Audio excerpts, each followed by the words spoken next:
most of my career was spent as a business lending manager.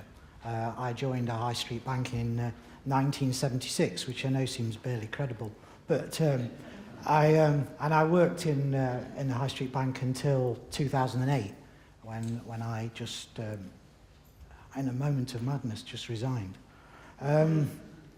So eventually, 2009, I came to Key Fund, and Key Fund essentially is a revolving loan fund. We're a not-for-profit organisation, company limited by guarantee. We're not a charity, we're a social enterprise, but we're a social enterprise lender.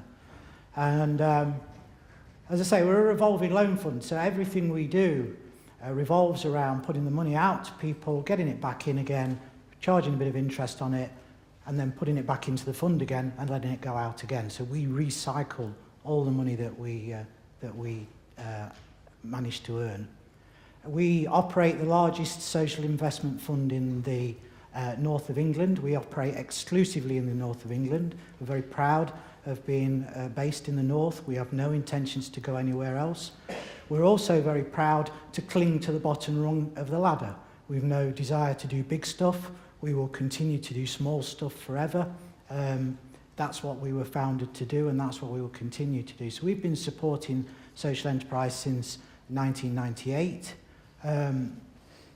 We started with European, everybody always asks where do you get your money from. We started with Objective One money. I'm from a commercial background, I don't even know what these things mean, I just repeat them. But we started with Objective One money, giving away grants and what have you. But we soon realised that if all we do is just give away all the money that people have given to us, pretty soon we're out of money and we're out of business. So what we decided to do was to recycle it. So in 2002, we incorporated and we did our first loans. We are, as I say, a company limited by guarantee. Our founder members are the South Yorkshire Community Foundation, so we are rooted in the community foundations. Our other founder member was the Development Trust Association, as was then, locality, as is now. And there was another organisation called SCEDU, who sadly are no longer with us, but we've still got the two founder members. They form the most of our volunteer board. So we have a volunteer board with social enterprise, so not a charity. We like to think of ourselves as lender of first resort.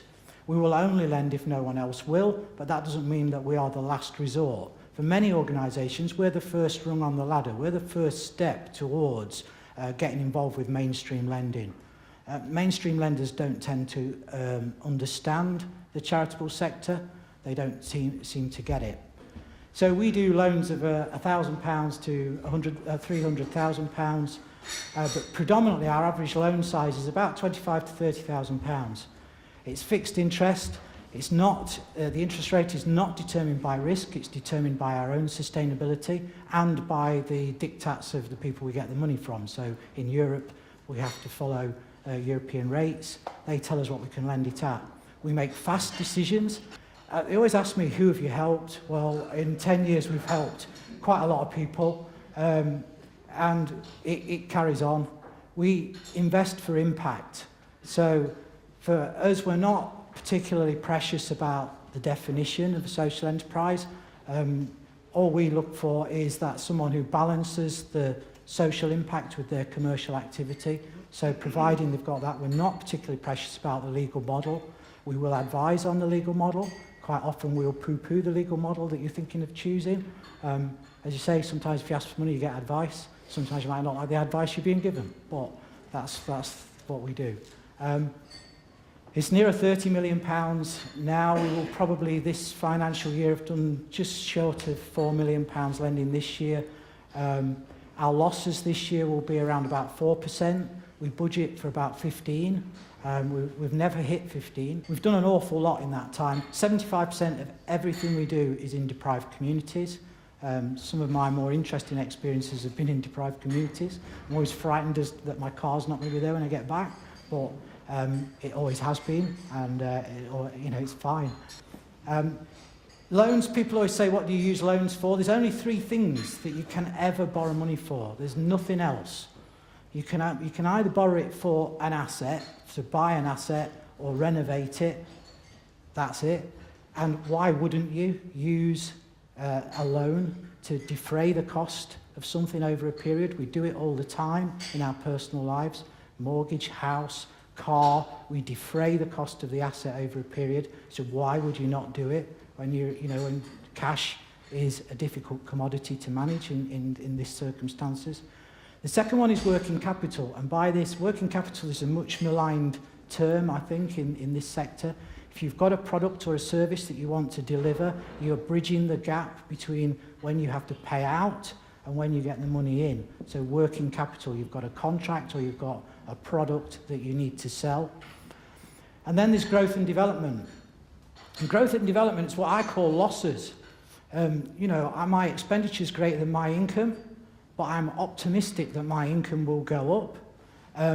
And I have to evaluate your plan and decide whether I agree with you. Your income's going to go up, and then we lend into that space, the growth and development space. Can be at the start of the business, can be at any point in that cycle. But ultimately, you've got to earn revenue to be able to fund a loan. So loans are about revenue. They're not a substitute for revenue. And the risk spectrum, low risk, if you've got an asset that you want to defray the cost off over a period, that's quite a sensible thing to do, so quite a low risk decision.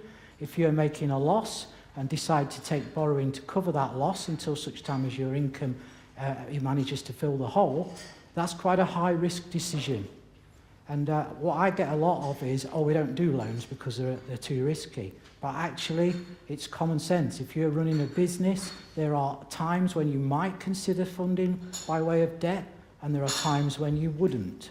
And so it's no different to any other business. Again, so a lot of people say to me, it's just not for us this, but it really is just a very slight change in the way you look at things. What I say, the third sector is full of mission-driven organisations that are income-focused. The mission is everything, and I respect that. It's all important. And at the end of the day, scratching around for various bits of income, that's the way a lot of businesses in the real world, shall we say, beyond the third sector. That's what happens. A lot of small businesses merely scratch out a living. There is a lot of emphasis in this world about high growth this, and people can come in and do all sorts of wonderful stuff. Vast majority of people start a small business and scratch out a living for themselves.